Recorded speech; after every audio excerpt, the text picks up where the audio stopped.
Hello everyone, my name is Ramleek Kaur, currently working as assistant professor. तो मैं आपको macro economics करवा रही हूँ। मैक्रो इकोनॉमिक्स के बहुत सारे टॉपिक हमने डिस्कस कर लिए। कौन कौन से टॉपिक हमने डिस्कस कर लिए एक बार मैं रिकॉल कर देती हूँ। सबसे पहला टॉपिक हमने डिस्कस किया था circular flow of income. Circular flow of income क्या होता है मैंने आपको ये डिस्कस करवाया था। इसके अंदर मैंने टू सेक्टर फ्लो आपको करवाया था। देन मैंने आपको इसके अंदर real flow and money flow करवाया था। देन मैंने आपको करवाई थी एग्रीगेट्स ऑफ नेशनल इनकम। उसके अंदर मैंने आपको करवाया था डोमेस्टिक इनकम क्या होता है, नेशनल इनकम क्या होता है, जीडीपी एट एमपी क्या होता है, जीडीपी एट एफसी क्या होता है। ये सारी टर्म्स मैंने आपको डिस्कस करवाई थी। देन मैंने आपको करवाए थे methods of national income. Methods of national income तीन तरह से नेशनल इनकम कैलकुलेट की जाती है। पहला मेथड क्या था, value added method. Value added method के अंदर मैंने आपको सिखाया था वैल्यू ऑफ आउटपुट क्या होता है, वैल्यू एडेड क्या होता है। देन मैंने उसके अंदर आपको primary, secondary and tertiary sector बताया था। देन मैंने आपको क्या करवाया था, इनकम मेथड। इनकम मेथड के अंदर मैंने आपको उसके कंपोनेंट्स करवाए थे जिनसे मैंने नेशनल इनकम कैलकुलेट करनी थी। वो कंपोनेंट्स कौन से थे एक बार हम फटाफट से रिकॉल कर लेते हैं। कंपनसेशन ऑफ एम्प्लॉइज क्या होता है, उसके अंदर कौन कौन सी चीजें आते हैं, wages and salaries in kind, wages and salaries in cash. Then उसके अंदर आता है employ contribution social security scheme आता है। देन उसके अंदर आता है रेंट एंड रॉयल्टी, प्रॉफिट आता है, इंटरेस्ट आता है, मिक्स्ड इनकम आता है। जिससे मैंने क्या करनी थी, नेशनल इनकम कैलकुलेट करनी थी इनकम मेथड के थ्रू। देन मैंने आपको क्या करवाया था, एक्सपेंडिचर मेथड। एक्सपेंडिचर मेथड के सेम ऐसे ही चार कंपोनेंट होते थे, private final consumption expenditure, government final consumption expenditure, gross domestic capital formation होता था, देन क्या होता था, नेट एक्सपोर्ट। तीनों का सब मेरे पास निकल के क्या आता था, GDP at MP expenditure method के थ्रू। मैंने आपको इन सबके क्या करवाए हैं, नेशनल इनकम कैलकुलेट करनी सिखाई है। जो शॉर्ट वीडियोस मैंने अपलोड कर रखी है अपने चैनल के ऊपर, आप वहां से भी देख सकते हो। 2 मिनट के अंदर अंदर मैंने सब कुछ रिकॉल करवा दिया जो मैंने आपको डिस्कस करवाया हुआ था। तो आज का हमारा मेन चैप्टर क्या है, मनी। तो मनी क्या होती है ये डिस्कस करने से पहले हम थोड़ा सा पीछे जाते हैं। जब हमारे पास मनी नहीं होती थी, पहले टाइम पे मनी नहीं होती थी, लेकिन तब भी लोग क्या करते थे, अपनी नीड्स को फुलफिल करते थे। उस टाइम पे लोग अपनी नीड्स कैसे फुलफिल करते थे, गुड्स के बदले में गुड्स एक्सचेंज करते थे। सपोज मैं एक फार्मर हूँ, मेरे पास क्या है, व्हीट है। ऑन द अदर हैंड एक बी पर्सन है, बी पर्सन के पास क्या है, एक्स्ट्रा क्लोथ है। उस पर्सन को क्या चाहिए, व्हीट चाहिए, और मेरे को क्या चाहिए, क्लोथ चाहिए। तो मैंने क्या किया, अपनी एक्स्ट्रा व्हीट बी पर्सन को दे दी और बी पर्सन से एक्स्ट्रा क्लोथ ले लिए। मैंने आपस में क्या कर ली, गुड्स एक्सचेंज कर लिया और अपनी नीड्स को क्या कर लिया, फुलफिल कर लिया। इसी टर्म को क्या बोला जाता है, बार्टर सिस्टम बोला जाता है। तो जनरली बार्टर सिस्टम होता क्या है, बार्टर सिस्टम होता है रेफर्स टू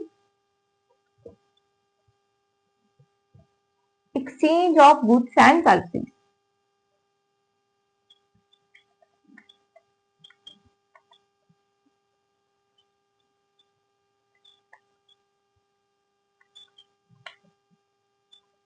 जहां पर मैं अपनी नीड्स को फुलफिल करने के लिए गुड्स और सर्विसेज को एक्सचेंज करती हूँ, उसको क्या बोला जाता है, बार्टर सिस्टम बोला जाता है।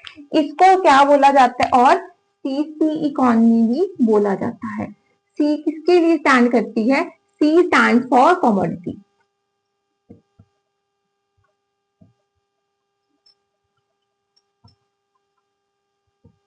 जब मैं किसी गुड्स को एक्सचेंज करती हूँ, गुड्स के बदले में, गुड्स को क्या बोला गया है यहाँ पे, कमोडिटी बोला गया है। जब कमोडिटी के बदले में कमोडिटी को एक्सचेंज किया जाता है, उसको क्या बोला जाता है, बार्टर सिस्टम बोला जाता है। अब इसके बाद अगली बात आती है, जो वाटर सिस्टम है वो कैसे वर्क करता है। वाटर सिस्टम वर्क करता है जब क्या होता है, डबल कोइंसिडेंस बॉन्ड्स होती हैं। डबल कोइंसिडेंस का मतलब क्या होता है, जब साइमल्टेनियसली बायर और सेलर को सेम प्रोडक्ट चाहिए होता है अपनी नीड फुलफिल करने के लिए, उसको क्या बोलते हैं, डबल कोइंसिडेंस बॉन्ड्स बोलते हैं। अभी मैंने आपको स्टार्टिंग में एग्जांपल बताई थी, फार्मर और बी पर्सन जिसके पास क्या थे, एक्स्ट्रा क्लोथ थे। मेरी नीड क्या थी, क्लोथ थे, उसकी नीड क्या थी, वीट थी। तो हम दोनों की नीड्स क्या थी, फुलफिल हुई, साइमल्टेनियसली राइज हुई सेलर और बायर की नीड्स। उनको मैंने क्या किया, फुलफिल किया। उसको क्या बोला जाता है, डबल कोइंसिडेंस बॉन्ड्स बोला जाता है। आई होप आपको वाटर सिस्टम का मीनिंग क्लियर हो गया होगा। अब कुछ लिमिटेशन थी किसकी, वाटर सिस्टम की। तो पहली लिमिटेशन क्या थी, lack of double coincidence bond. अभी मैंने बताया कि हम वाटर सिस्टम तभी एग्जिस्ट कर सकते हैं जब क्या होगी, डबल कोइंसिडेंस बॉन्ड्स होगी। सपोज मेरे पास क्या है, राइस है। ऑन द अदर हैंड दूसरे पर्सन के पास क्या है, व्हीट है। लेकिन मेरे को नीड किस चीज की है, मेरे को नीड है क्लोथ्स की। अगर मेरे को क्लोथ्स नहीं मिलेंगे दूसरी साइड पे तो मेरी नीड फुलफिल नहीं होगी। तो सबसे बड़ी डिसएडवांटेज यही थी बाटा सिस्टम की कि मेरे को वो पर्सन ढूंढना पड़ता था जिसकी सेम नीड हो जो मेरे पास एक्स्ट्रा चीज थी। पहली डिसएडवांटेज इसकी क्या थी? Lack of double confidence bonds. Second इसकी डिसएडवांटेज क्या है? Lack of common measure of value. इसका कोई भी कॉमन मेयर ऑफ वैल्यू नहीं था। जनरली इसका मतलब क्या है? मनी क्या है? एक कॉमन डिनोमिनेशन होता है, मनी को हम मेयर कर सकते हैं, लेकिन बाटा सिस्टम के अंदर गुड्स की वैल्यू को मैं मेयर नहीं कर सकती थी। सपोज आज के टाइम पे मैंने बासमती राइस उगाए हैं, मैंने बासमती राइस किसके साथ एक्सचेंज कर लिए? किसी क्लोथ के साथ एक्सचेंज कर लिए। अब ये कॉमन वैल्यू नहीं है कि जो मेरे राइस थे बासमती के वो 100 रुपीज की उसकी वैल्यू थी, लेकिन मैंने उसको एक्सचेंज किसके बदले में कर लिया? 20 रुपए के कपड़े के बदले में एक्सचेंज कर लिया, तो उसकी एक कॉमन वैल्यू नहीं थी, जिसकी वजह से मेरे को क्या हो रहा है? वाटर सिस्टम के अंदर लॉस इंकर हो रहा है। देन थर्ड पॉइंट क्या? Lack of standard of deferred payments.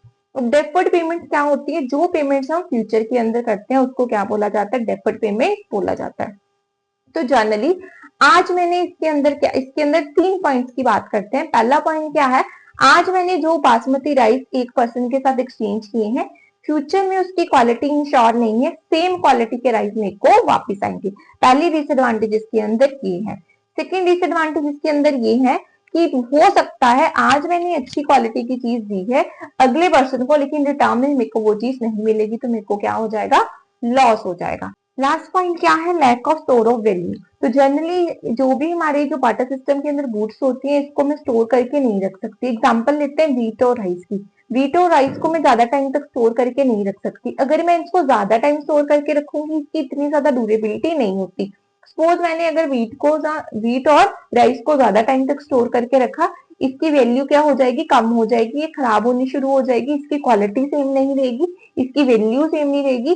तो यहाँ पे इसको स्टोर करना क्या है? कहीं ना कहीं नुकसान रहता है जिस भी पर्सन ने इसको स्टोर किया। तो होपफुली मैंने आज आपको वाटर सिस्टम का मीनिंग बताया है, वाटर सिस्टम होता क्या है, सीसी इकोनॉमी क्या होती है, मैंने आपको ये बताया है। चार मैंने आपको वाटर सिस्टम के लिमिटेशन बताए हैं। होपफुली आपको क्लियर होगा। Thank you class. Kindly like, share, subscribe my channel. For handwritten notes, kindly join my Telegram channel Commerce Edition 07. Thank you.